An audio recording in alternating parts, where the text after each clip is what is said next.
kesempatan ini Ibu, kami ingin menanyakan tentang, terutama karena terkait besok hari ulang tahun emas PDI Perjuangan. Kami ingin menanyakan kepada Ibu, memimpin partai kan tidak mudah ya Ibu ya. Tentunya Ibu mengalami jatuh bangun dalam memimpin partai ini, dan tentunya dengan ideologi yang Ibu perjuangkan, Trisakti, Bung Karno, kemudian Pancasila dan yang lain, itu juga perjuangan yang tidak mudah. Barangkali Bu, pertanyaan yang ringan dulu Bu, ada peristiwa atau pengalaman yang paling berkesan dari Ibu selama memimpin PDI Perjuangan dalam jatuh bangunnya ini Bu? Sebetulnya banyak peristiwa lucu sebetulnya ya. Jadi umpamanya ya, tapi nanti menyinggung bagian yang diceritakan apa tidak ya. Tapi biar sajalah. Jadi kan saya pernah toh dipanggil ke kejaksaan. Terus udah nih, ya saya sukarela lo datang. Karena kalau ingat setelah saya masuk ke PDI dan ketika akhirnya di Sukolilo itu dikatakan kemenangan itu berada di tangan saya, dan meskipun tidak diakui, saya kan mengatakan, mungkin saya ingat 15 menit itu sebelum selesai, waktu jam 12 malam kan harus selesai. Itu saya mengatakan, anak wartawan juga waktu itu, ayo panggilnya dulu belum ada Ibu, Mbak, ayo bilang sesuatu. Jadi saya ketika keluar mereka taruh saya di atas meja gitu.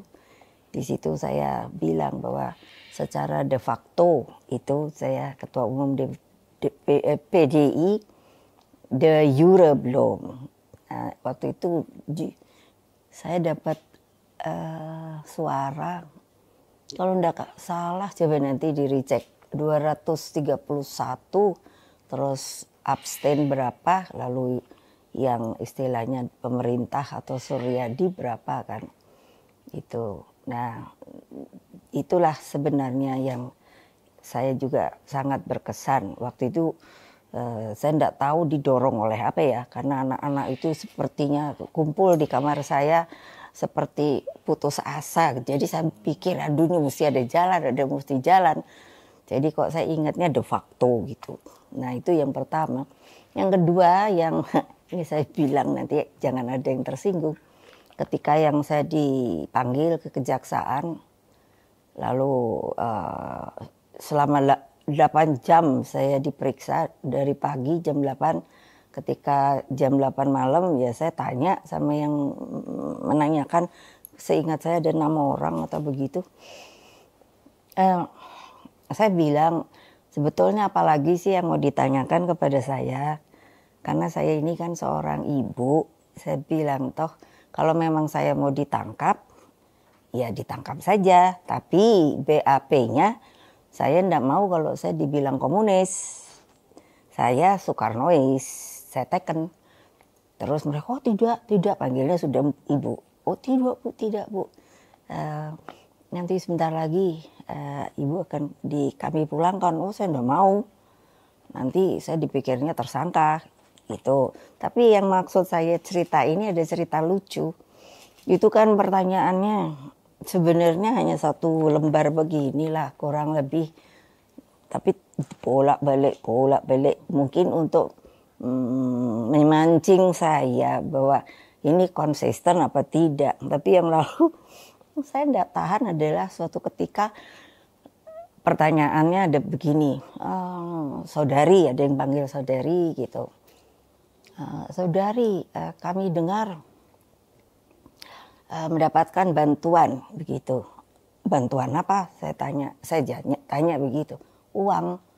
Oh, dari mana? Ya, kami tahu dari luar negeri begitu. Terus saya langsung jawab begini. Lah kalau begitu mana dong saya ingin tahu rekeningnya.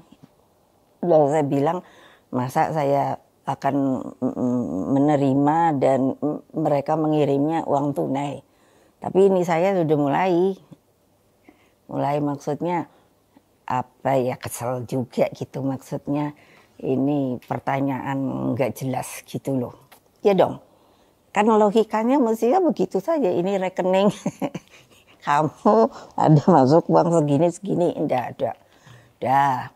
Nah ini yang bikin saya benar akhirnya mungkin sedikit heboh. Jadi ada pertanyaan orangnya ya, itu lucu rupanya mungkin gitu. Karena saya tadi bilang, saya pernah setelah itu saya belajar psikologi.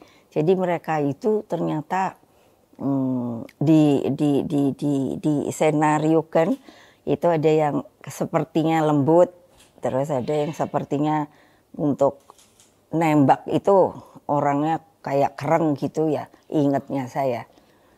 Ya tapi saya pikir ya sudah. Karena mereka nanya begini, saudari pernah dengar dan melihat yang namanya naga merah dan naga hijau? Saya kan diem. Jadi saya langsung maju begini. Saya biasanya kalau istilahnya saya mulai, mereka sudah pada tahu lah. Kalau saya mau emosi gitu, saya biasanya langsung begini.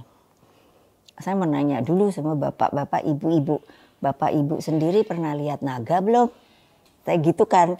Jadi mimik mereka itu yang saya ingat. Mau ketawa kan ya? Ya mana mungkin kita pernah lihat naga? Lah saya lalu bilang, loh kok bisa ditanyakan pada saya naga hijau, naga merah? Saya belum pernah lihat. Jadi juga kalian harusnya lihat dong, saya bilang. Jadi apa maksudnya? Saya udah mulai kereng. Akhirnya mereka bilang, iya itu seperti sandi. Yang hijau itu Anda pasti kenal sama Gus Dur. Lalu, oh kalau merah itu berarti saya. Jadi saya langsung bilang gini, apa tampang saya kayak naga ya? Gitu. Iya kan? Itu kan gampang. Sudah nih. Jadi saya bilang, saya mulai marah. Saya bilang bapak-bapak, ibu-ibu itu. Tapi nggak begini, saya marah bener. Itu pengacara saya ada jendela yang tapi mereka nggak boleh masuk. Itu sempat sampai bilang itu naik, ada yang naik kursi gitu. Jadi kayak tumpuk-tumpuk saya lihat itu ngapain. Karena mereka udah lihat, waduh ibu ini kayak saya sudah mau kenceng gitu ya. Jadi itu yang saya bilang, kalian tuh siapa sih?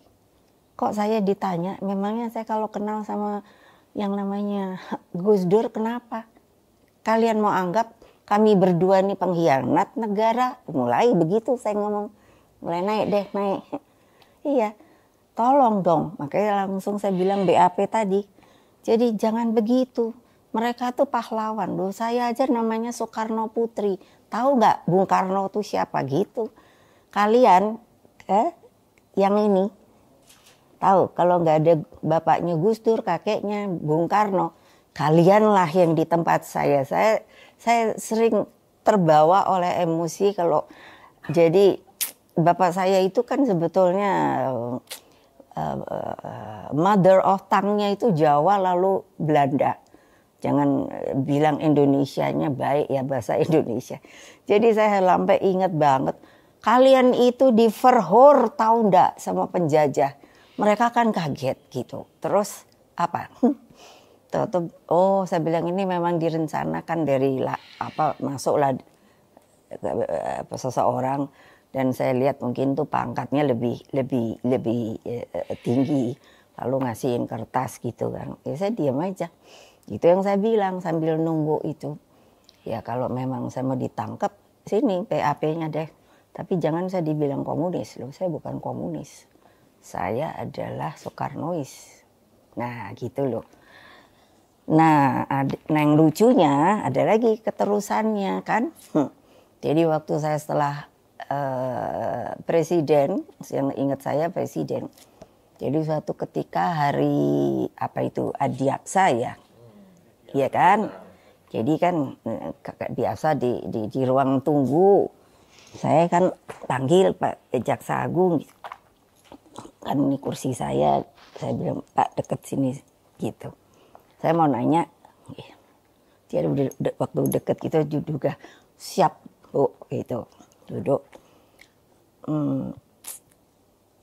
orang yang waktu itu meriksa saya ada di lapangan apa tidak ya, gitu kan. Langsung yang namanya Jaksa Agung tuh pucet. Terus siap perintah. Loh kok siap perintah? Saya nanya ada enggak? Gitu kan.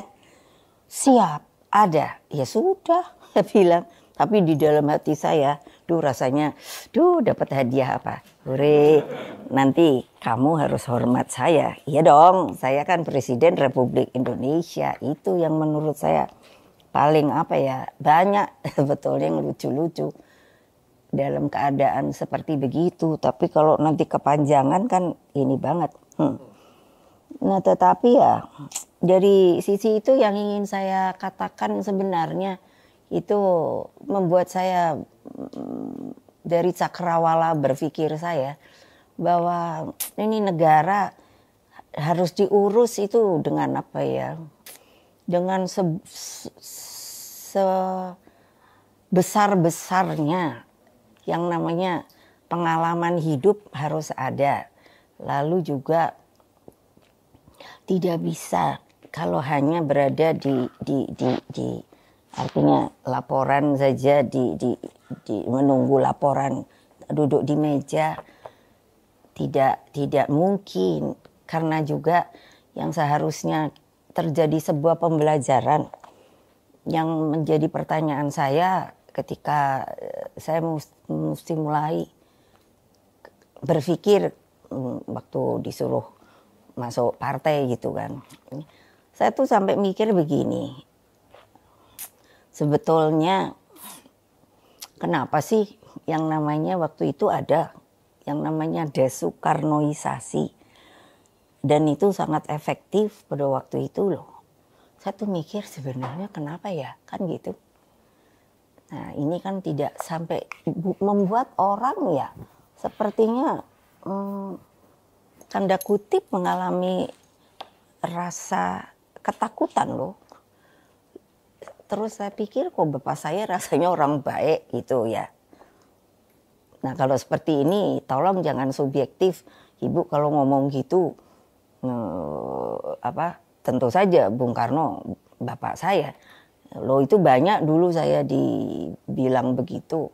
Saya hanya bilang lah saya mesti keluarnya dari anaknya siapa. Itu banyak gitu. Nah dengan demikian menurut saya ini betul sebuah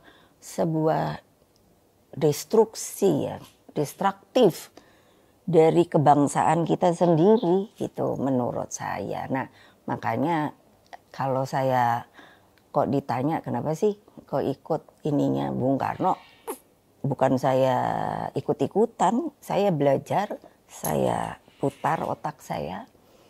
Selalu pertanyaannya adalah mengapa, dan lalu saya membandingkan, dan pada kenyataannya saya menarik sebuah kesimpulan bahwa sebuah kesalahan besar menurut saya ketika kita mengalami sebuah pengalaman dengan disebut desoekarnoisasi itu kita setback menurut saya. Jadi setback dalam segala hal saja. Mungkin kalau fisik barangkali tidak, tapi dari sisi pandangan berpikir, mengolah batin, itu saya pikir menjadi hari-hari yang sekarang ini sedang kita alami. Menurut saya begitu.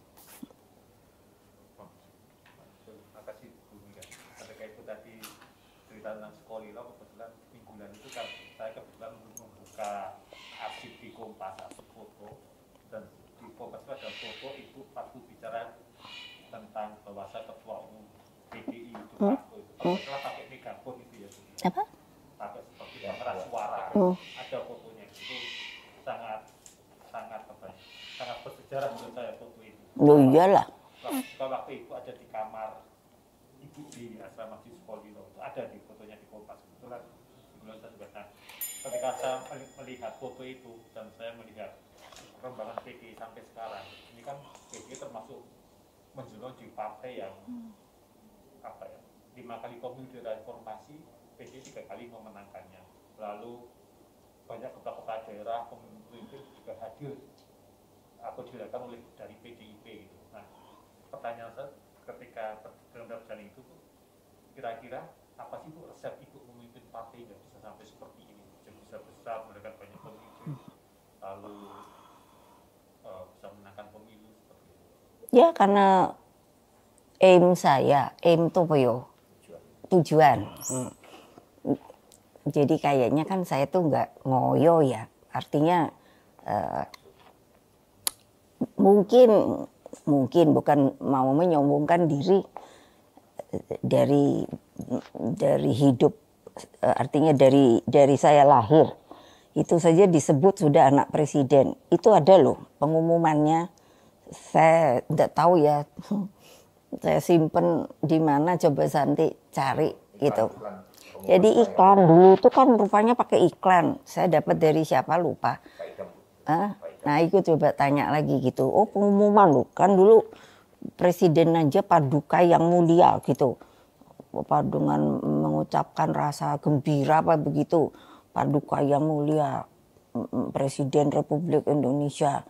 Ingat saya gitu kurang lebih telah lahir gitu anak perempuan gitu bla bla gitu. Jadi saya pikir dengan begitu mungkin ya membuat saya itu melihat apa sih berpolitik itu mungkin beda ya sama orang ya, karena artinya apa? Kembali saya tidak berniat menyombongkan diri. Ini karena kalau dilihat anak presiden yang lahir itu di istana itu hanya dari bapak saya loh, presiden pertama Republik Indonesia. Dengan segala hormat saya pada yang lain, nggak ada loh yang melahirkan di istana. Coba saja lihat kalau saya ini ngomongnya bener nggak itu, sudah gede-gede semua. Jadi tidak merasakan sebuah kehidupan, perjuangan dan lain sebagainya. Bahwa ketika bapak saya setelah proklamasi dijadikan presiden, baru juga merdeka, terus pemerintahan saja sudah harus pindah ke Jogja. Saya satu-satunya yang lahir di Jogja dan itu yang saya cerita. Mana ada first lady pergi ke pasar. Saya waktu hari ibu karena di Bengkulu dimintakan memberikan masukan mengenai siapa Ibu Fatmawati. Jadi saya bilang ibu saya itu dulu, mengapa kata ibu saya itu hampir saja keguguran ya. Karena ibu saya itu kan waktu itu sampai ada sebutan serangan 1 Maret segala. Jadi waktu itu kan Jogja juga dihantam ya oleh Belanda yang waktu itu bebarengan masuk dengan sekutu kan, makanya mesti tahu sejarah begitu. Jadi ibu saya itu kan ini bikin dapur umum di istana begitu, dan beliau itu karena kebetulan orang Bengkulu. Orang Bengkulu itu orang Sumatera kan senang makan ya, senang masak ya. Jadi kelihatannya tidak mau kalau bahan itu tidak dipilih sendiri karena mungkin beliau sangat, kalau mungkin ibu saya itu sekarang kata gorinya itu chef ya, itu pokoknya top deh. Makanya kenapa bapak saya jatuh cinta barangkali ya. Jadi itu nggak mau, jadi naik andong ke pasar apa itu Bringharjo ya. Iya nyari sendiri bahan-bahan, tentu ada yang ikut tapi nggak mau suruhan, masak sendiri, membuat ini apa namanya nasi bungkus ini beliau cerita sendiri untuk dikirim ke pejuang-pejuang gitu. Nah begitu kan. Jadi kan menurut saya menjadi mempunyai, dan saudara-saudara saya pun demikian kan, terdidik oleh seorang tokoh bangsa. Ibu saya bilang juga begitu, yang pada waktu itu tidak ada kepikiran. Mungkin kalau sekarang ya saya tidak tahu ya, barangkali semakin pragmatis ya, orang pengennya oh kan kalau keren ya, barangkali loh ini harus di quote dengan benar ya, nanti kalau pada tersinggung semua ngamuk sama saya semua, barangkali karena tidak ada pengalaman lahir batin yang seperti saya rasakan. Jadi sekarang itu saya suka bilang kehidupan, saya bilang pada Pak Jokowi, kehidupan istana itu magrok-magrok loh Pak. Siapa sih yang nggak mau tiap baru melangkah satu langkah siap. Oh gitu, kan gitu. Saya yang ngalami, karena saya pernah wapres, presiden, tapi saya juga waktu ikut bapak saya ya dikawal dari bayi, karena ini anak presiden gitu loh. Sehingga mungkin itu yang agak beda ya, yang seharusnya, jadi bagaimana ya susah juga kan, apa akan ada presiden yang baru menikah, walahu alam, sehingga anak-anaknya akan lahir di istana, mungkin akan merasakan, tapi menurut saya mungkin lain ya, karena sekarang kita sudah merdeka, siapa yang jadi RI 1 terutama itu mendapatkan begitu banyak fasilitas dari negara. Dulu mana ada pas pampres, tidak ada. Yang ada itu bapak saya di Jogja, saya sangat ingat, hanya dikawal oleh polisi bersenjata begitu. Setelah tahun 50 kembali, ini semua diboyong, dibentuk namanya detasemen kawal pribadi, itu semuanya adalah ngobrik yang cikal bakal dari Brimob gitu. Nah ini kan banyak yang karena desoekarnoisasi itu ditenggelamkan, padahal ini bagian daripada sejarah bangsa. Itu yang saya sendiri sampai hari ini tidak mengerti. Tapi saya kira kalau cerita di balik cerita, saya pikir kalian mengerti lah seharusnya. Why? Ada desoekarnoisasi begitu loh. Apalagi ya. Nah mungkin itu seperti begitu.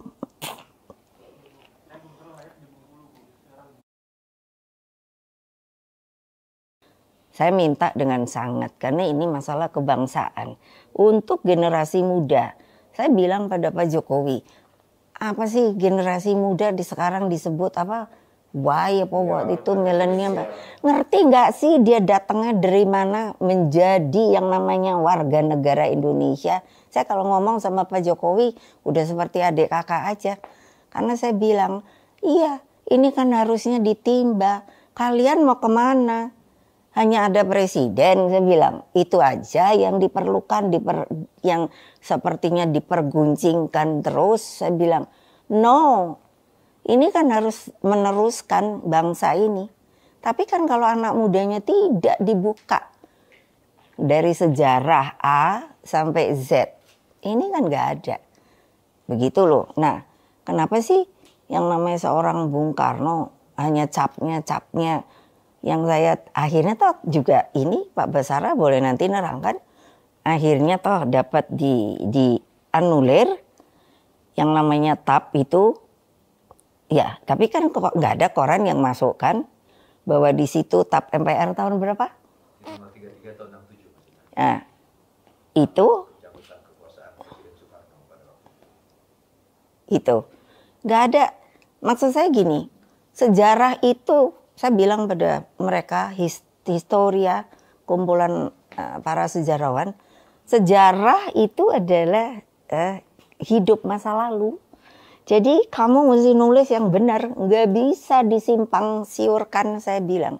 Tapi kan kita diam ya, mungkin kita memang bangsa, dulu kalau bapak saya pidato kan bangsa tempe gitu. Saya ketawa sendiri. Kenapa dibilang, kan masih kecil tapi saya udah dengar, kenapa bangsa tempe ya, padahal tempe kan enak dimakan ya. Nah seperti itulah, tapi itu kenyataan loh, karena saya diajari oleh seorang pemimpin yang mengatakan kalau kamu berkata-kata, sampai saya tuh mikir kerongkongan opo, kamu mangga kalau nanti ngomong harus ingat kerongkongan siapa yang bicara gitu. Saya tuh udah mulai dididik dari SD. Oh, kok ngomong kerongkongan apa. Terus lama-lama saya mengerti, oh maksudnya itu orangnya. Nah, kalau orangnya itu karismatik gitu, seperti bapak saya kan, saya ingat banget, itu kan dulu RRI ya, di situ tuh apa tuh namanya, dekat Hankam itu toh, iya toh, RRI toh Solo. Itu kalau bapak saya mau pidato, saya kalau dari sekolah pulang lewat situ, kan dikawal, saya bilang saya anak presiden dikawal gitu. Iya, itu orang udah penuh karena pakai corong yang apa sih, gede gitu toh. Ada toh dulu. Tukang becak segala udah nggak ada deh, orang bisa naik becak semuanya nongkrong di becaknya ngomongi itu bapakku pidato. Jadi kita melipir gitu pulang. Aku inget gitu kan, wah memang bapakku nih karismatik gitu. Nanti jangan lagi ya terang aja Mbak bilang gitu. Ayo kalau mau betul berjujur kata, siapa orang yang bisa nyaingi dia? Nggak ada.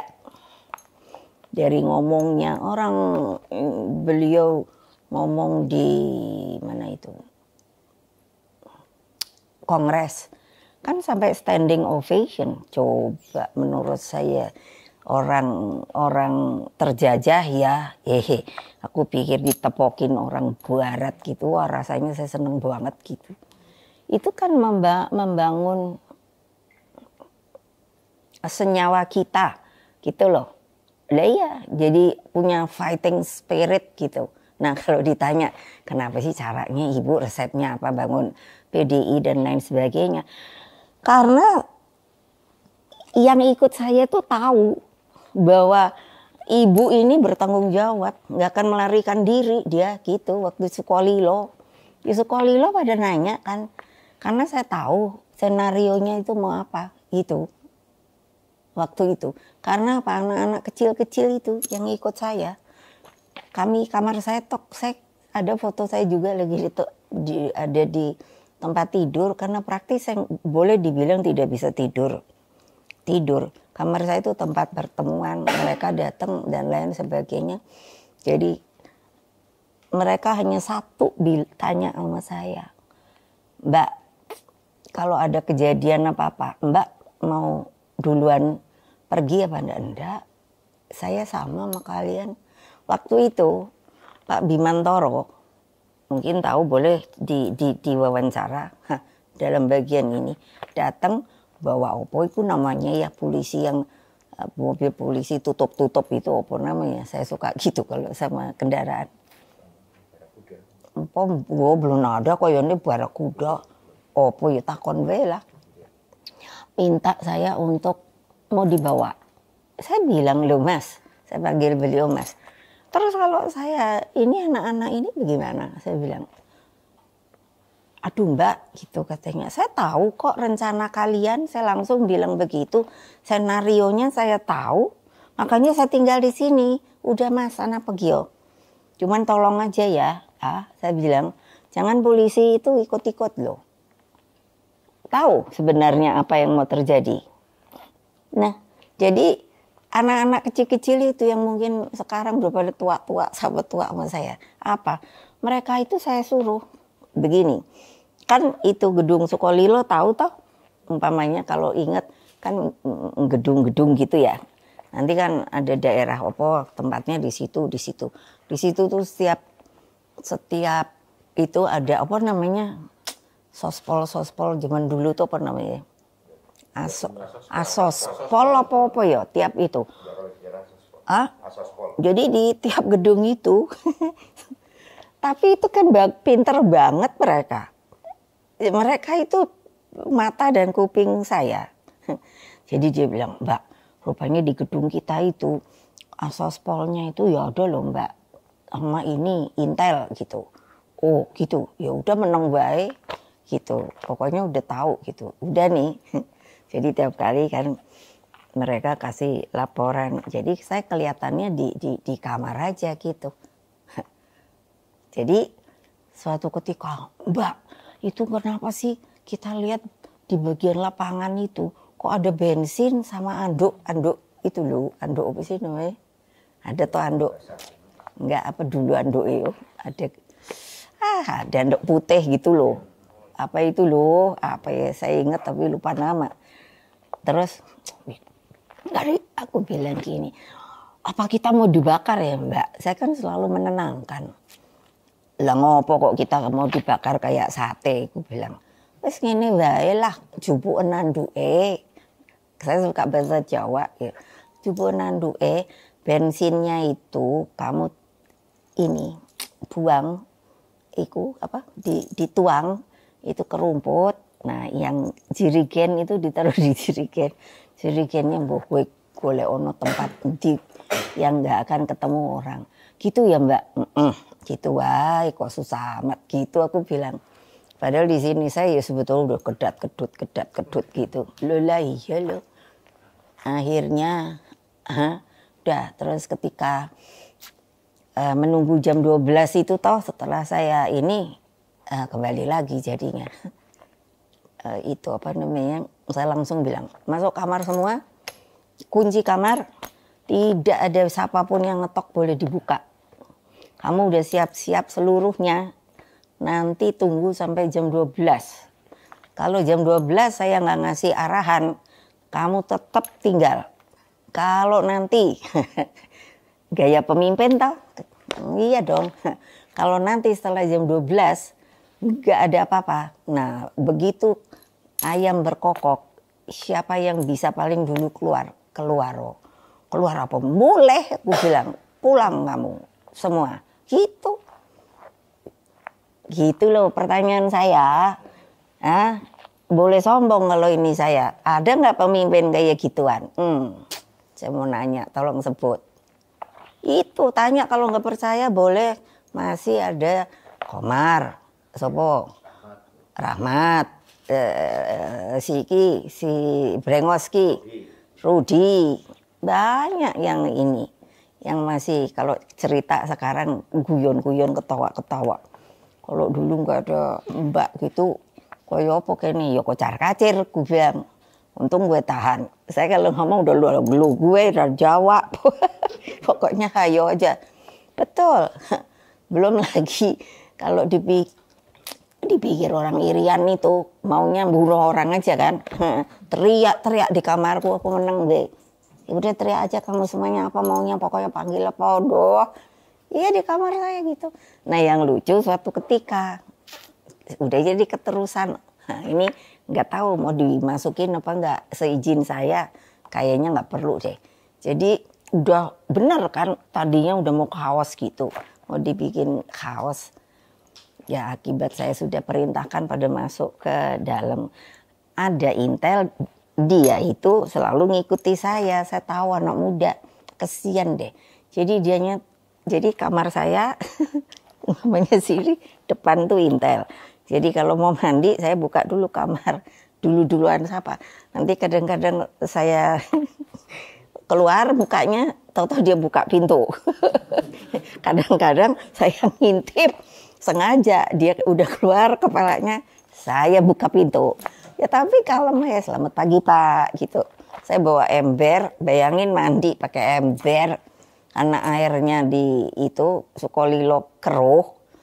Iya, ada tuh fotonya ntar kasihin. Aku lagi ada anduk lah apa. Jadi ya sudah saya pikir ya udah niat mau diapain. Nah itu apa? Si adik itu dia tuh nggak di situ kamarnya. Jadi saya lihat dia tinguk bingung toh. Saya geret aja dia masuk kamar tak kunci. Saya duduk gitu aja. Terus kan kayak apa ya jadi kayak gitu orang kali ya linglung. Udah kamu diam aja. Nanti kalau kamu udah selesai kamu keluar di kamar saya nih. Orangnya sopo udah lupa aku. Nanti kalau kamu diperiksa bilang saya ditangkap Bu Mega di kamarnya. Jadi saya lo benar loh. Nanti kamu jadi nggak bisa melaporkan ini dong. Senario yang tidak berjalan dengan baik. Udah Nah terus suatu ketika udah selesai toh. Saya diundang dia menikah. Terus bilang tolong dong Mbak kalau bisa datang. Oh ya aku datang. Ingat banget saya di balai kota situ. Nah sudah itu jadi lega lah dia karena karena saya bilang saya sebetulnya kenal sama Mbak Mega gitu. Jadi nah itu peristiwa yang menurut saya lucu tapi ya menegangkan juga. Nah yang lucunya terus waktu duduk-duduk ketika di ini pernikahannya itu ada satu mungkin bos dia bilang kalau boleh nggak saya ini ngobrol. Oh boleh aja kan udah liwat. Jadi nanya gini, itu lagi yang lucu, kok bisa ibu, katanya panggilnya udah ibu benernya ibu tuh punya ilmu apa toh? Oh, lo kok pakai ke ilmu nih, ada apa toh? Aku bilang, lah kami itu menyadap atas bawah samping kiri kanan, kenapa nggak masuk ibu? Mosok sih? Aku sampai bilang, saya nggak tahu.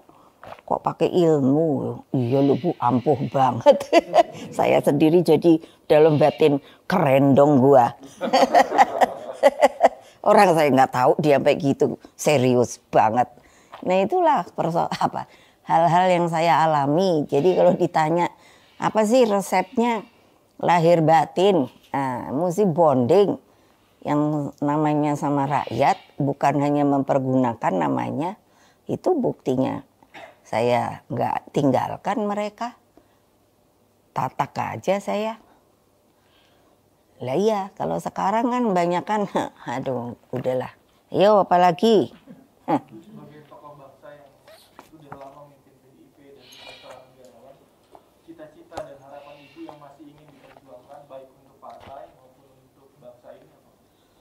Kalau saya sih sangat mudah sebetulnya, makanya kembali saya tadi bilang yaitu kan cakrawala berpikir. Tapi kan kalau saya cakrawala berpikir saya memang saya baca apa yang Bung Karno inginkan dan para pejuang yang lain. Yang kulminasinya itu kan memang mengapa sih Pak Jokowi sampai suruh saya mimpin BPIP. BPIP itu kecil loh, tadinya aja saya sampai ya maaf bilang Pak Jokowi ini niat apa enggak toh Pak, masa namanya UKP PIP unit kerja presiden pembinaan ideologi Pancasila. Jadi waktu itu saya kan Pak Pram yang suka apa ya kayak menenangkan saya gitu loh gitu. Kalau saya suka nggak bener sekarang ya saya ngamuk gitu. Terus Bu udah diterima dulu lah, ya wes dilantik udah toh 3 bulan. Waktu itu kan yang ketuanya Yudi Latif itu. Terus saya bilang setelah dalam ininya perpresnya ini apa 3 bulan harus lapor. Saya lapor, Pak kalau masih UKP PIP saya mau mengundurkan diri lah. Lah itu Bapak tahu nggak sih unit? Masa nggak tahu di struktur unit tuh kalau nggak salah mau 2/3 deh nemplek gitu. Terus kalau saya mau ngomong sama menteri kali saya boro-boro dirjen mau ngomong sama saya. Terus beliau tengok saya inget banget. Terus kalau usulan ibu ya badan lah. Kalau badan itu langsung ke bapak loh. Nggak ada yang boleh intervensi. Ini ideologi Pancasila loh Pak, aku bilang. Sekarang anggotanya cuma 600. Ya udah aku bilang nggak apa-apa. Pokoknya saya bilang sama BPIP saya, fighting spirit kamu mesti punya loh. Ini ideologi Pancasila loh. Siapa yang nggak ngerti Pancasila? Ya itu saya mulai tahu. Udah nggak usah ada di sini gitu, baik. Dibanding BRIN ini kan juga saya dipaksakan sama Pak Jokowi. Jangan dipikir saya mau. Saya bilang, Pak aku kan udah BPIP partai. Kok BRIN lagi? Itu saya lagi pergi. Toto Pram lagi nelpon, Bu ditunggu presiden. Ngopo? Ibu mau dilantik. Lantik apa sih lagi? Aku bilang, betul. Kan mau dibuat BRIN. Kok nggak ngomong sama saya? Udahlah Bu pulang aja dulu gitu. Udah. Itu dilantik. Langsung saya nanya. Ini benernya apa toh BRIN? Ternyata kan Badan Riset Inovasi Nasional gitu. Iya saya maunya ibu. Bapakku suka ngono kulung boy. Aku tidak ngomong dulu. Ini 16.000. Bayangin. Sama BPIP 600 ini 16.000. Kebayang nggak? Kalau saya ini emang kepingin kuasa. Mana mau aku ngurusi ngono. Tapi ini kan saya lihat. Ini kan demi bangsa dan negara. Iya, disuruh presiden saya, oke, aku bilang hormat, bos, lo gitu dong mestinya. Ini kan enggak, ini yang saya galau. Nah, ayo po terus dah. Nah, Ibu tadi, menarik ya, Bu Mega cerita bahwa pemimpin itu lahir batin bonding dengan rakyat. Ya. Dan Ibu menunjukkan itu dengan perilaku Ibu, Pak. Bukan cuma sekedar kata-kata. Tapi mungkin Bu bisa eksplorasi lagi Bu lebih dalam. Kepemimpinan, Ibu kan banyak melahirkan ya, kepemimpinan baik di legislatif, eksekutif, yudikatif. Sebetulnya apa sih Bu turunan kepemimpinan yang Ibu harapkan yang lahir di negeri ini seperti apa? Ya, makanya sebenarnya kan kita kalau melihat dari tadi kalau saya bilang, saya menyebut cakrawala berpikir tuh karena mesti bayangan saya tuh lebar gitu loh. Dianya, saya nggak akan berpikir kalau seperti orang sevisioner bapak saya gitu loh. Kalau situ baca yang namanya bukunya itu, atau bukan buku, itu kan sebenarnya kumpulan tulisan-tulisan beliau ya di bawah bendera revolusi. Jadi itu kan beliau saya sangat tahu dari umur 16 itu mengolah pikirannya. Sehingga menurut saya sebuah hal yang luar biasa ketika seseorang, nah saya kan ketemu juga seperti Nelson Mandela itu sama. Jadi orang biar dikurung gitu, kalau ininya dipakai dan ininya itu diolah gitu, itu bener membuat nggak sempit gitu, jadi berkembang gitu loh kemana-mana. Itu dengan inspirasi dan lain sebagainya begitu. Nah itu tadi yang saya bilang, aduh ini kalau bisa berjalan terus, iya pikiran-pikiran yang saya bilang terkulminasinya ketika hari lahirnya Pancasila, karena di situ bertemu kan semua istilahnya pemimpin pejuang bangsa. Coba situ, saya ini sampai pernah ngomong sama Hasto, Tok lo pikirin cara dulu itu kayak gimana. Aku tuh mikirin gimana ya caranya dijajah untuk memberitahukan bahwa 1 Juni harus kumpul untuk membicarakan apa dasar negara kita. Bener nggak? Kebayang nggak situ? Mau naik kapal lopo, berapa lama? Kapal terbang, nggak ada, dimata-matai. Mau tulis surat, pakai telegram, yo. Ya cari dong itu. Saya sampai bilang gitu-gituan tuh kayaknya apa sih detail, tapi kalau bagi saya itu sangat berarti. Kok bisa? Tapi saya akhirnya membuat kesimpulan sendiri karena mereka ingin merdeka. Nah anak muda sekarang, kalau saya lihat ada yang ngomong ya udah merdeka, ngapain mikirin merdeka. Saya mendidik anak saya, boleh nanya Mbak Puan cucu saya, siapa yang bisa saya didik? Suruh pergi ikut ke Taman Makan Pahlawan dari kecil. Untuk apa? Untuk dia sendiri bertanya, ini sebenarnya sopo? Saya suruh dia bawa itu, saya selalu bawa apa? Untuk nyekar. Itu bunga berlebih. Terus saya suruh cari nisan yang tidak ada nama. Itu memberikan sebuah pembelajaran bagi berkembangnya pikiran nasionalisme dan kebangsaan. Benar, akhirnya dia bertanya, Mbak Puan segala waktu kecil, kenapa itu nggak ada namanya? Kenapa kok dia ditaruh di sini? Nah, itu kapan kita akan begitu lagi? Saya sudah ngomong sama Menteri Pendidikan bahwa ini perlu. Nggak bisa asal nerima kayaknya sudah aja. Nanti juga dianya insaf. Orang buktinya nggak begitu kenyataannya. Kan sebenarnya apa sih? Karena ya itu tadi destruktif daripada ketika desoekarnoisasi itu dilakukan. Maksud saya seperti kalau Orde Baru itu umpamanya nggak ada senario perintah untuk desoekarnoisasi, mungkin nggak kayak begini loh. Tapi itu benar loh, berjalan loh. Sangat berjalan. Nanti kalau dipikir saya bohong, banyak sebetulnya orang yang ngalami saya, seperti saya, kakak-kakak saya. anak-anak yang masuk ke GMNI itu tiba-tiba nggak boleh kuliah. Oh, lu saya mikir saya kan diadili. Kalau saya ngomong gitu saya ketawa sendiri. Senat mengadili di Pajajaran. Padahal senatnya waktu itu ya memang gitu toh. Ini dikuasai istilah kami gitu sama HMI. Karena dulu kan ekstrakurikuler boleh masuk organisasi yang afiliasinya politik gitu. Saya GMNI, seperti Bang Akbar itu HMI gitu kan. Iya, saya bilang ini senat bukannya ekstrakurikuler. Saya bilang itu pidato, mungkin pidato politikku. Loh kok kalian juga bukan dari organisasi saya, kok ngadili saya? Itu gara-gara katanya PNI pecah.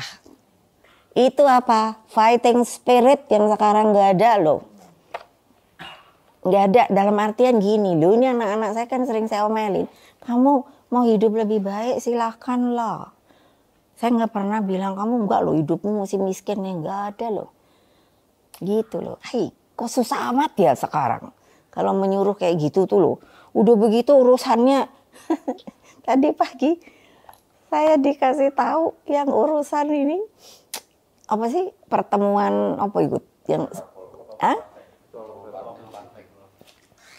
itu kan iya siapa yang ngomong sama saya lu saya bilang ya biarin aja kalau mau ketemuan itu ya ntar kita lihat aja mau apa sih hasilnya lah.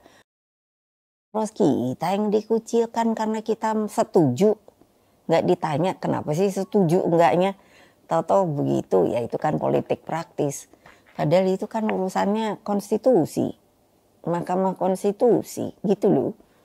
Kan gimana ya lucu buat saya. Emang kok langsung jadi ya saya kan mungkin inginnya apa sih supaya ibu gini, ya dia maju deh. Ya kita boleh dong berpendirian. Nah, kalau saya nggak setuju, kan mesti ditanya, wah ibu nggak setuju. Ya nggak ada yang nanya, ya aku menang baik no. Gitu baik. Lah ngapain mesti gembar-gembor. Loh, juga supaya dia juga kalau ditanya, kenapa kamu nggak setuju? Gitu. Ya tolong dong, kamu juga ngomong no. Banyak hal yang sekarang saya lihat, itu sangat apa ya, sangat short minded gitu loh. Lembok ya terangin aja nggak apa-apa loh gitu, nggak setujunya kenapa, setujunya gimana gitu loh. Nah iya ayo Makasih Bu, yang masalah ketua umum partai itu Hah? saya membahas masalah pertemuan ketua umum partai itu ceritanya itu sebenarnya mereka itu sebenarnya menunggu sikap PDIP. Oh saya tahu, makanya kenapa saya nggak mau komentar, nggak baik aku dibilang diem aja. Loh memang aku punya mulutku dewe kok. Lo kok suruh nuruti orang lain. Ya diem, aku mau diem, mulutku diem. Orang saya suka sampai guyon nih mana nih. Tahu nggak sih aku nih udah capek ya kalau ada teknologi copot mulut, saya bilang. Betul tanya ini guyonan saya. Jadi mulutku udah tak suruh, ntar kamu ngomong ini bla bla bla bla. Nah nih aku duduk-duduk enak-enak gitu. Nih suruh ngomong gitu. Tadi aja saya ketawa-ketawa nonton TV di Jepang itu udah bisa bikin teknologi robot semakin halus. Waduh orangnya cantik, udah gitu gerakannya saja sudah bisa main mata gitu-gitu. Terus saya pikir, oh ini lumayan nih kalau mulutku bisa gitu. Tadi iya sebelum ke sini saya lihat, saya kan tenang lihat di berita supaya nggak kuper gitu. Wow, aku bilang. Nah, Nasi pidatonya tapi nggak akan sama kayak ibu. apanya? Kalau ibu kan, wah berapi-api kalau pidato. Lola iyalah. Itu kan yang anak-anak kelihatannya pada seneng karena katanya membangkitkan semangat juang. Lola iyalah kalau aku kayak keputren piye ngono. Loh, orang intinya memang ingin memberikan selalu bahwa kamu ini harus berpikir sebagai sebuah bangsa yang apa ya. Aduh, Indonesia ini kaya raya gitu. BRIN itu sekarang aja baru 1,5 tahun. Saya sendiri sampai pusing karena seperti kurang tangan. Apa? Wow, kira-kira yang kita punya itu loh. Karena begini, nah itu tolong deh, nanti Kompas pergilah ke BRIN. Karena saya suruh apa? Sampai Pak Bambang Kesowo saya masukkan lagi. Karena dia itu dokter haki. Hak atas kekayaan intelektual. Jadi saya bilang, aku perintahkan kamu apa? Semua yang namanya barang Indonesia, pokoknya urusan belakangan, harus dipatenkan dulu. Banyak banget loh kita dicolong orang, aduh aku sampai gemes banget. Nah ini kan yang lagi terutama plasma nutfah kita. Aduh ternyata ribuan, bukan, kali jutaan, belum semua. Belum lagi ini kita, lautan kita kan. Jadi kita juga mesti membangun sebuah kebanggaan dan pengertian yang dalam bahwa Indonesia ini satu-satunya negara archipelago di dunia loh. Karena apa? Negara kepulauan sih ada, tapi kan cilik-cilik. Kalau kita lihat luas kita, lautan kita, lo kok gitu anak-anak tuh suka kadang Amerika, aduh pusing, bukan saya nggak suka Amerika, enggak. Kamu tahu nggak sih Amerika tuh benernya terbentuknya? Dulu itu kan buangan Inggris yang mungkin kalau di kita barangkali saya nggak tahu hukumnya ya, kan dibuang-buang gitu aja. Lah itu mbok sampai sejarah, saya bilang sama Pak Nadiem, sejarah dunia, sejarah Indonesia harus masuk kurikulum. Kita aja dulu gitu. Nah itu yang desoekarnoisasi. Kenapa mata pelajaran yang ternyata menurut saya sangat berguna pada saya sendiri sampai hari ini, civic. Civic itu kan kompilasi dari ketatanegaraan kita, kepemerintahan kita loh. Sudah dah. Wes apa nih? Terima kasih banyak Bu. Saya setuju sekali dengan Ibu yang masalah kalau kita hanya berpikir pendek itu ya. Dalam politik kalau fighting spiritnya juga banyak dipertanyakan pada ini. Kalau boleh tahu bukan kondisi seperti ini, kira-kira kita perbaikannya dari mana ya?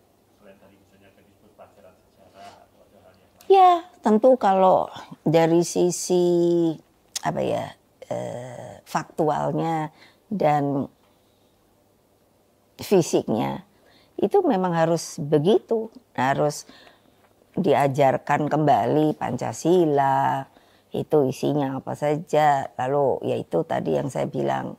Nah makanya saya diskusi sama Pak Hasto, akhirnya Pak Hasto bilang waktu Pak Hasto kepingin ambil doktor geopolitik, saya kan bilang kamu jangan malu-maluin saya loh, ntar kalau kamu nggak bagus nggak usah dah Pak Basarah Pancasila gitu, karena ini sebuah kebutuhan. Jadi memang di lingkungan keluarga PDI Perjuangan itu saya memang tidak memaksakan, tapi membuka wacana berpikir bahwa hal-hal seperti ini sangat dibutuhkan. Jangan kalau anak-anak kita saya lihat nanti masalah hukum gitu ya, menurut saya wes kakean dah.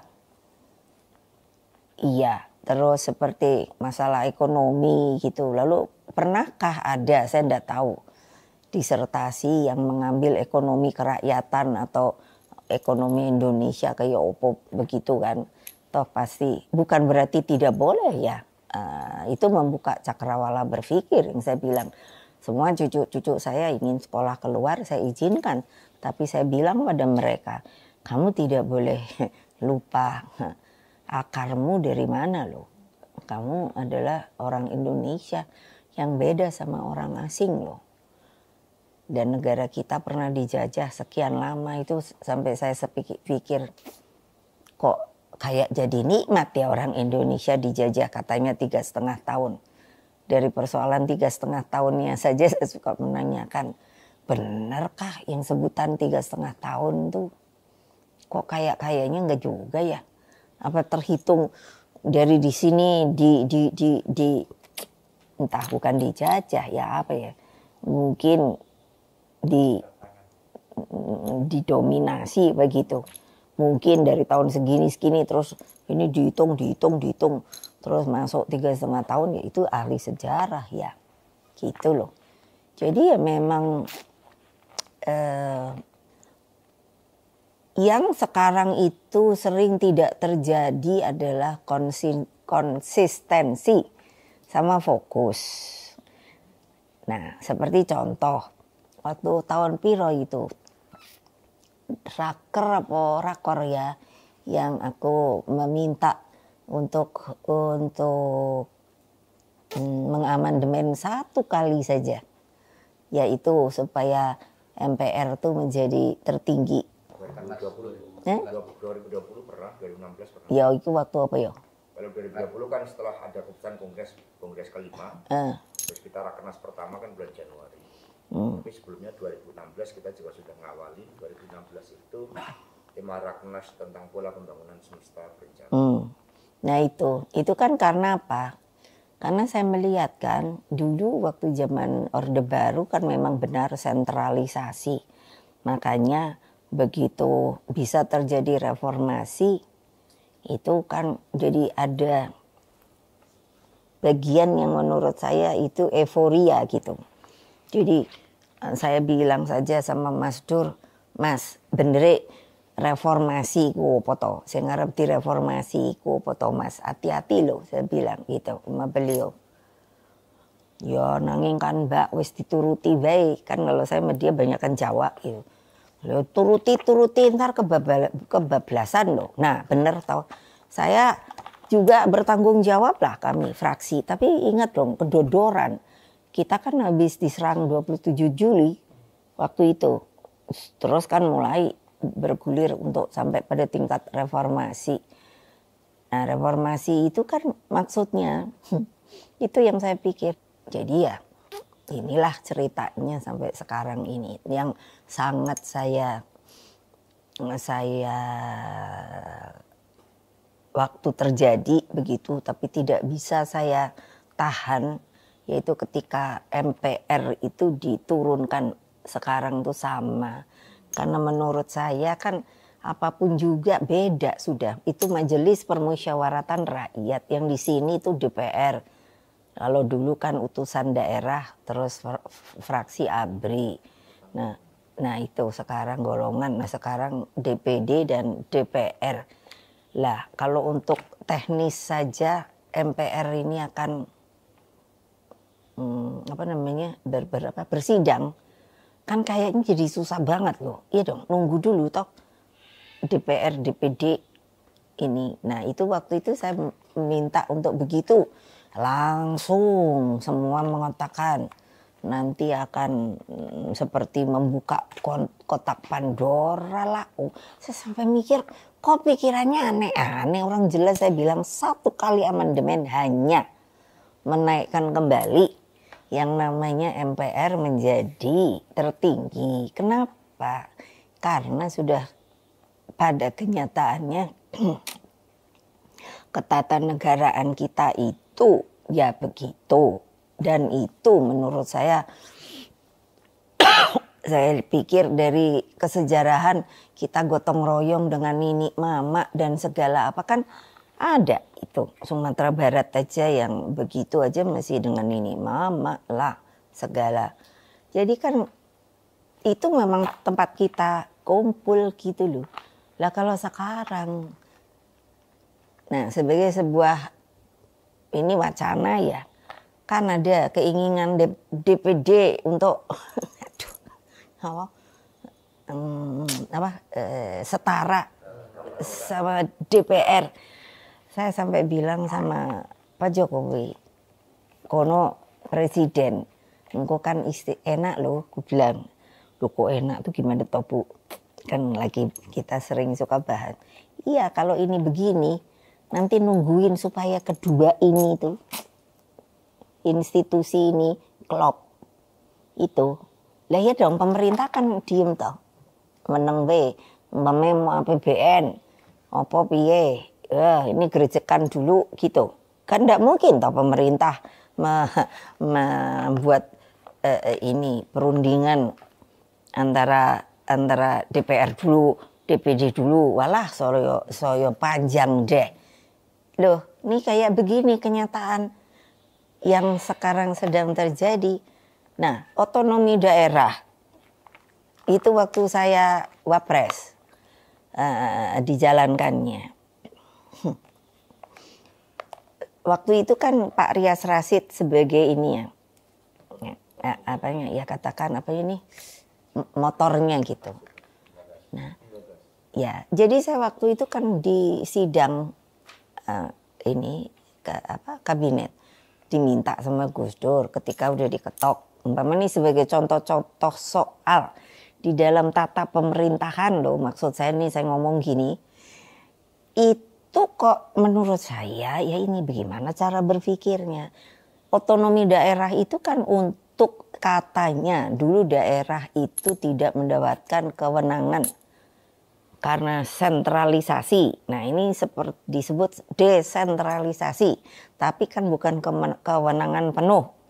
Jadi tidak boleh bikin TNI, Polri, luar negeri, keuangan, apa nih? Pertahanan, ngono-ngono toh. Iya. Jadi kan semi lah begitu. Tapi kan pada kenyataannya waktu itu saja saya sudah bilang begitu juga sama Pak Rias Rasid. Saya bukan tidak setuju, beliau berpikir saya tidak setuju. Tapi dari sisi teknis kita akan lihat keekonomiannya. Ini kan sebetulnya mengangkat otonomi daerah itu untuk supaya menguatkan keekonomiannya adalah mengangkat potensi daerah. Supaya bisa bagaimana nih, katakan Banyuwangi. Karena itu anak kami, Azwar Anas, saya waktu mau jadi India saya bilang, kamu lihat tuh pantai ini Banyuwangi, dari dulu aku kecil sampai aku tuwek, begitu aja. Padahal pantainya bagus, bisa nggak kamu bikin untuk objek pariwisata? Ternyata bisa, gitu loh. Nah itu kan berarti apa sih yang kurang? Bukan urusan aturannya. Nah tapi adalah katakan orang yang akan memegang pimpinan di situ. Tadi di situ kan nanya, gimana sih Ibu jadikan supaya pemimpin. Itu kan harus belajar memang, gak bisa instan. Langsung, aku pengen jadi ini. Terus, ya itu kan jangan mikir hanya, ya kembali juga semua jadi kacanya berpikir instan. Padahal banyak sekali hal yang harusnya didalami loh sebelum diputuskan. Ya jadi makanya saya sekarang bersikap saya ya diem aja. Saya memang terkenal kata Ibu Mega itu emangnya orangnya diem loh gitu. Iya, dulu dibilang itu kan diem tuh untuk menyembunyikan bahwa dia pasti nggak pinter. Aku ya meneng bae kok, ya ben ngono. Ya gitu loh. Nah Bu, yang ditunggu-tunggu oleh banyak orang itu tadi Ibu bicara soal leadership itu kan apa ya, bonding dengan rakyat lahir batin, punya visi cakrawala luas, kemudian menggunakan pikiran dan hati. Yang ditunggu-tunggu dari pandangan itu tuh 24. Sebetulnya pemimpin yang seperti apa sih Bu yang Ibu bayangkan? Ya, karena tantangan Indonesia ke depan juga kan tidak mudah ya, apalagi untuk mencapai Indonesia Emas 2045. Barangkali Ibu bisa menyampaikan. Ya sebetulnya sih gampang jawabnya. Jangan saya yang ditunggu-tunggu. Mestinya tunggu semua. Tanya dulu. Ya mesti tanya sama dirinya dulu dong. Kamu tuh maunya apa sih? Seperti saya ngomong sama Pak Jokowi, Pak, lah Sokono bilang Indonesia 2045 Indonesia emas, seperti Bung Karno bilang suatu saat nanti yang sedang dibuat ini adalah jembatan emasnya. Aku aja waktu dengar, wah jembatan wae emas, lah nang kono ini koyo apa ya. Tapi kan tadinya waktu itu saya mikir, ini kan berarti cita-cita ya. Kan makin besar saya mengolah pikiran saya. Ya kalau bisa jembatannya aja emas, apalagi di sananya. Saya pernah dapat penerjemahan dari seorang profesor Prancis. Dia melihat apa itu namanya di Borobudur itu apa namanya? Relief. Itu nggak tahu bagaimana dia bilang, katanya diceritakan di situ ininya saja, lantainya itu katanya emas gitu. Nah itu saya terus ingat tau bapak saya bilang jembatan emas. Wah kayak apa ya kalau kesononya gitu ya. Tapi waktu Pak Jokowi bilang 2045 itu beliau kan baru bikin program itu anti stunting itu loh. Ya saya bilang sama beliau, ya Pak ini aja masih anti stunting Pak. Artinya ini masih melalui pendidikan kesehatan yang fokus, terarah, dan konsisten. Nah, kalau nanti aku ngomong gini, gue dimusuhi orang banyak, sak bodo amat. Tanggung jawab Kompas. Loh iya dong. Karena suruh ngorek saya. Nah, saya ngomong sebenarnya. Loh iyalah. Saya bikin program baik-baik. Zaman aku presiden. Maaf. Maunya saya itulah ngapain MPR tertinggi lagi. Nah, kita maunya yaitu. Kenapa sih saya sampai bilang, Mbok ya kalau udah nggak seneng tuh nggak usah terlalu subjektif. Apa sih yang nggak benernya Bung Karno? Nah sekarang bedah dulu yang namanya pembangunan semesta berencana. Kita udah bedah loh. Yang diikut sertakan tuh 600-an ya ahli loh. Jadi bukan Bung Karno yang ngomong, yang bikin. Nah itu kan saya suruh BPIP kaget-kaget. Wah kita ini sebetulnya sudah punya blueprint yang kuat.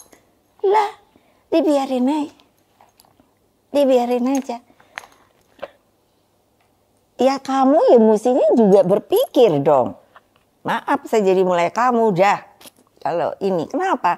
Lu ya lihat kalau ini nggak baik gua. Yang baik ambil.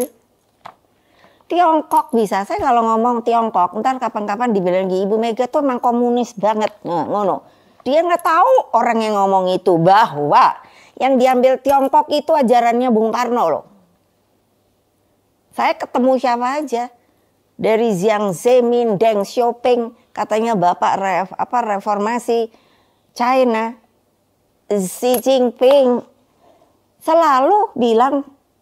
Kami disuruh keluar waktu KAA sama Bung Karno yang namanya bujuk Mao Zedong. Tadinya kan nggak mau, Mao Zedong berpikir mau tetap bangun dalam dulu, nggak bisa Bung Karno. Akhirnya yang dikirim Zhou Enlai, Chen Yi, presidennya Liu Shaoqi. Saya ketemu. Jadi bukan hanya ketemu mau sombong, nggak belajar. Oh, pinter bangsa ini. Dia ambil hal-hal yang baik dari orang lain. Gitu kita. Jangan dong saya nunggu saya. Emangnya gue siapa? Presidennya Pak Jokowi. Kok nunggu saya? Loh pikiran saya akan saya tuangkan nanti. Hanya karena untuk calon opo itu. Aku bilang. Tadi Mbak Puan pagi-pagi udah nelpon. Nah orang wartawan udah pada ribut. Nunggu toh, aku bilang. Bilang aja. Bilang aja waktunya ada di ketua umum partai. Nah titik. Ngono be aku. Gitu dong. Lo kok aku didesak-desak. Ya kamu cari aja pemimpinmu dewe. Gitu loh.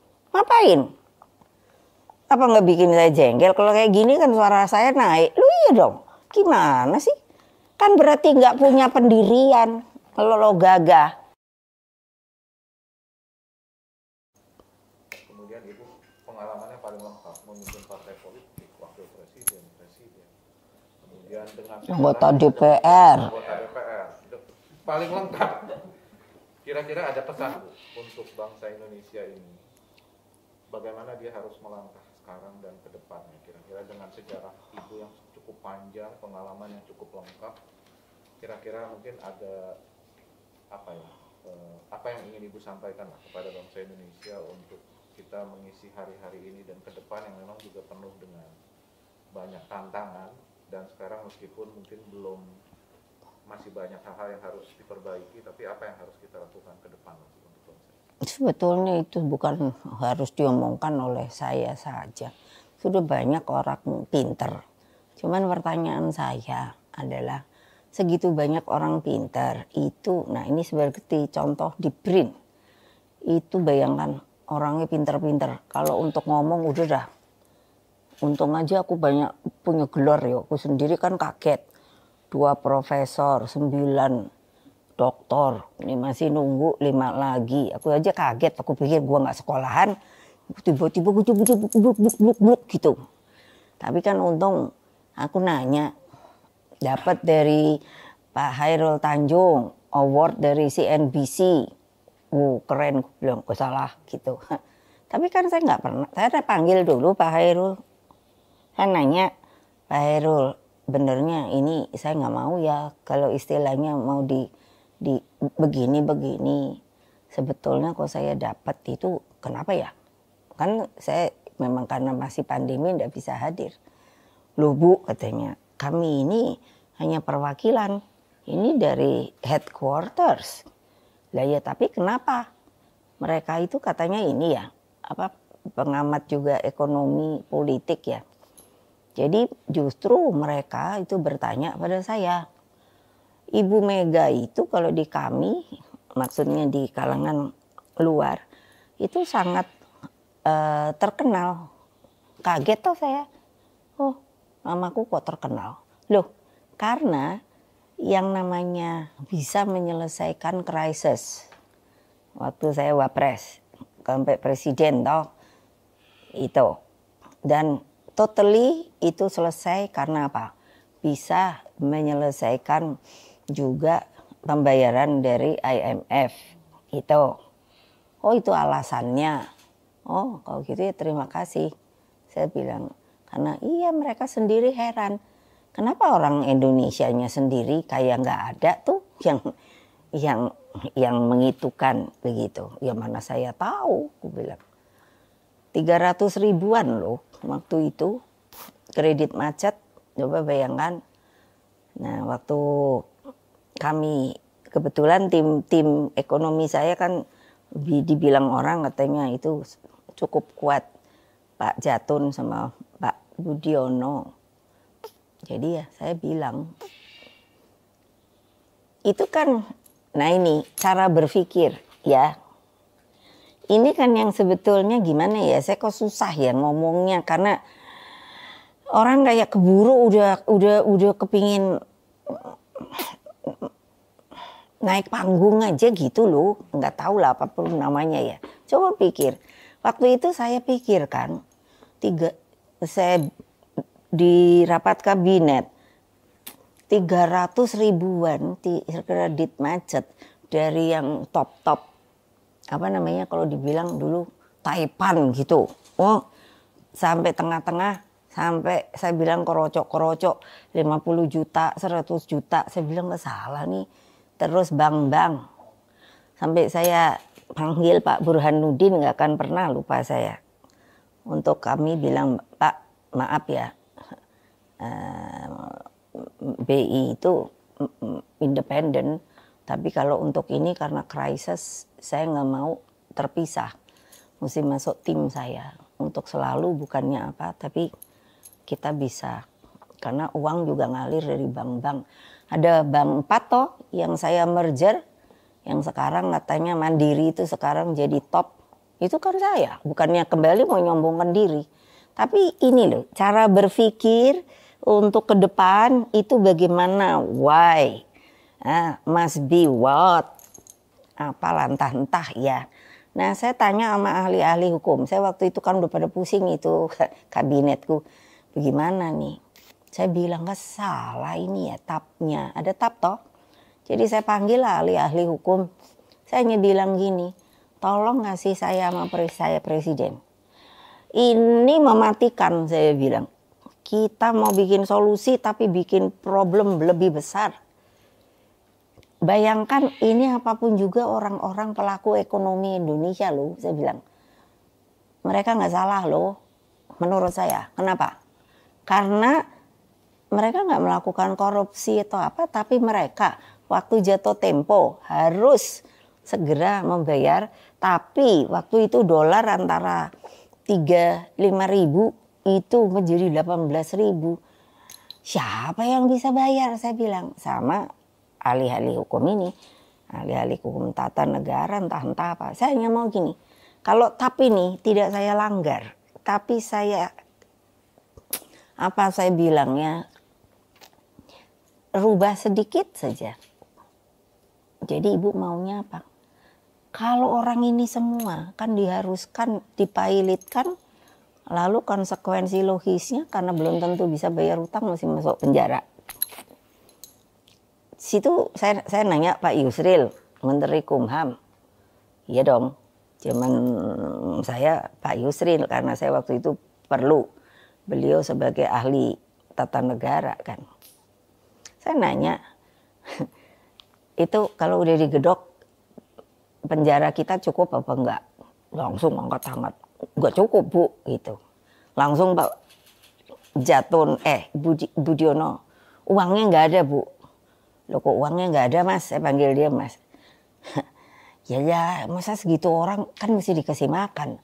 Oh iya ya gitu. Coba bayangin. Hah?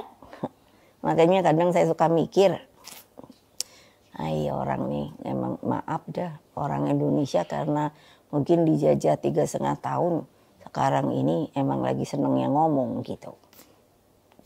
Kok begini sih ya? Nah udah, jadi saya bilang sama itu, jadi gimana? Boleh nggak? Boleh, kata mereka, tanggung jawab lo ya. Kalau ini saya istilahnya whatever, modifikasi atau apa.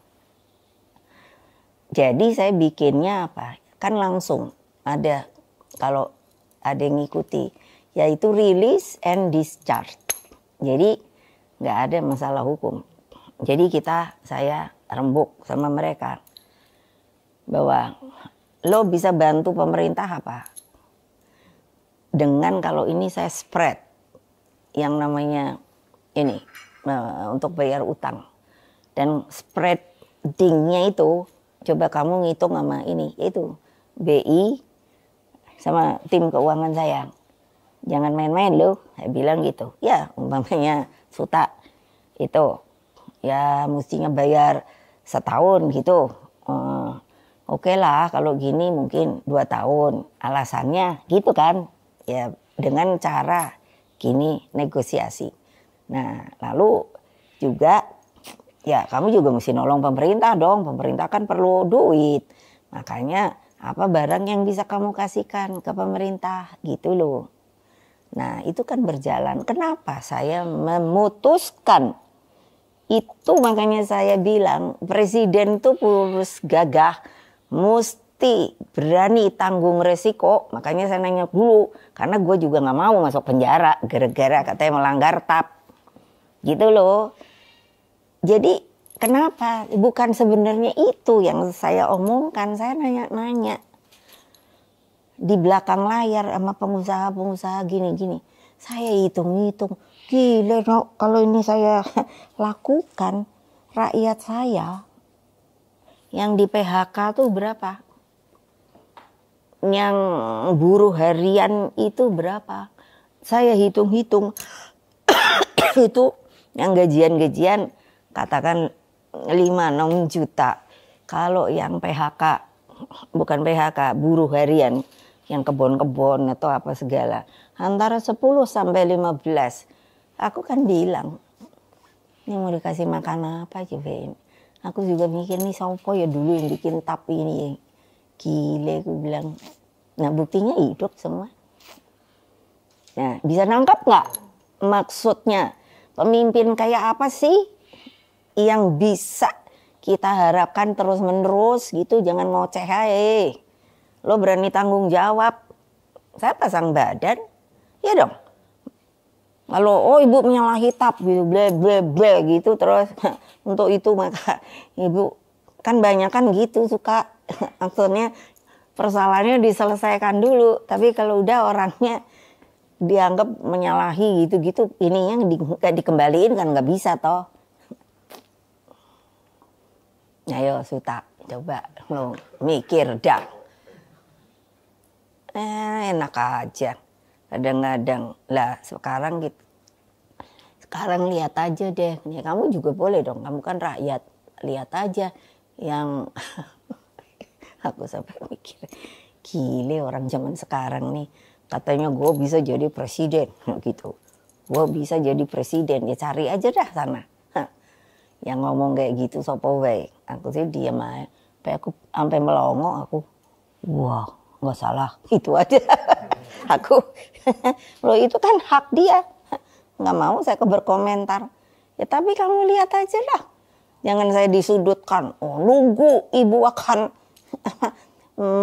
mengeluarkan statement. Tadi Mbak Puan juga. Udah manggil saya kan Mumu gitu. Membahasakan cucu. Udah banyak yang mau ini Mumu untuk declare. Ya biarin aja orang suruh nunggu, ya biarin nunggu. Bilang. Lah, saya langsung gagah perkasa. Saya ketua umum, aku bilang sama Mbak Puan, Partai Demokrasi Indonesia Perjuangan yang telah diberikan hak prerogatif, Mbak Puan udah ketawa aja di telepon, yang telah diberikan hak prerogatif oleh Kongres Partai. Jadi sayang, tunggu ya, aku bilang. Ya iyalah, gile. Apa? Gak ada bocoran juga ya kita. Jadi enak aja. Terus apa? Aku kan tahu nih. Situ kan tadi bilang yang 8 ini kan. Habis coba. Ya ini sedikit lagi. Jalan pikiran saya. Itu kan kalau MPR sudah naik lagi. Kita mau rembuk dah. Ya. Rembuk mau berantem istilahnya. Monggo dah. Tapi kan yang bernas ya. Jadi kita bikin dong yang namanya tahapan. Jangka pendek, jangka menengah, ya jangka panjang dong. Yang menuju itu, Bung Karno bilang, jembatan emas itu menuju ke sana itu. Dan kalau saya lihat, saya mau Pak Jokowi ketika, ini terakhir banget, kapan tuh dipanggil toh kan, bilang, Bu ini bisa krisis pangan gitu.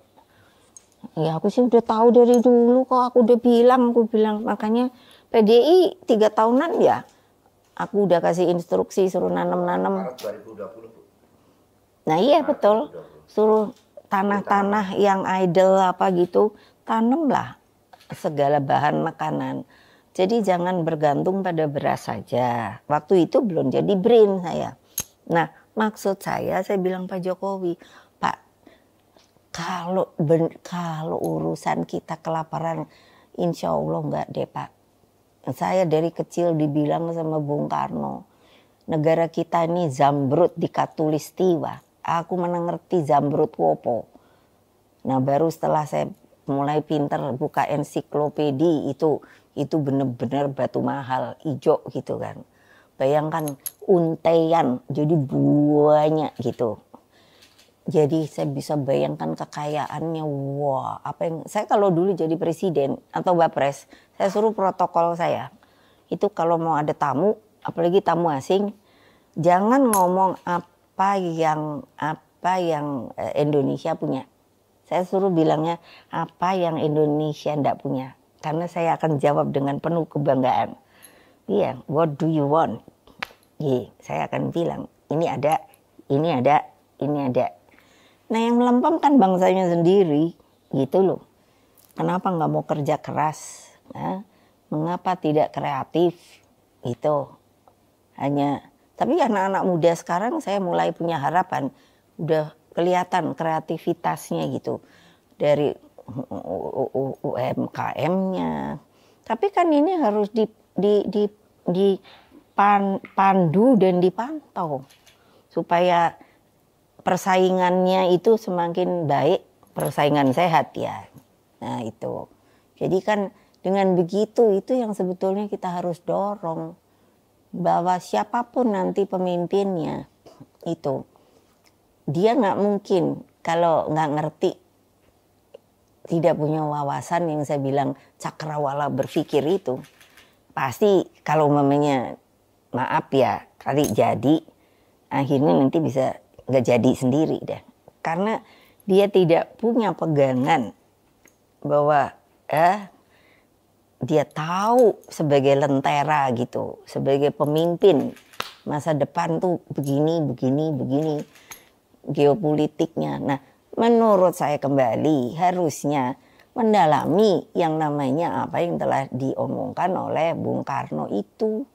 Karena menurut saya ini akan terjadi. Nah yang saya takut, saya bilang sama Pak Jokowi, Dan ini pada kenyataannya kayaknya udah mulai apa? Mereka banyak negara kan udah mulai kelaparan. Ya Pak Jokowi sendiri bilang kemarin waktu ketemu ininya udah 46 kayak dari PBB katanya gitu. Wah, nggak disebut tapi saya udah wah ini. Saya bilang Pak, yang kita akan harus khawatirkan apa? Mereka itu akan jadi migran datang ke kita. Nah ini apa yang Rohingya aja udah, saya udah ngomong loh Pak, situ udah mesti bikin keputusan loh. Karena Pancasila kita ada peri kemanusiaan.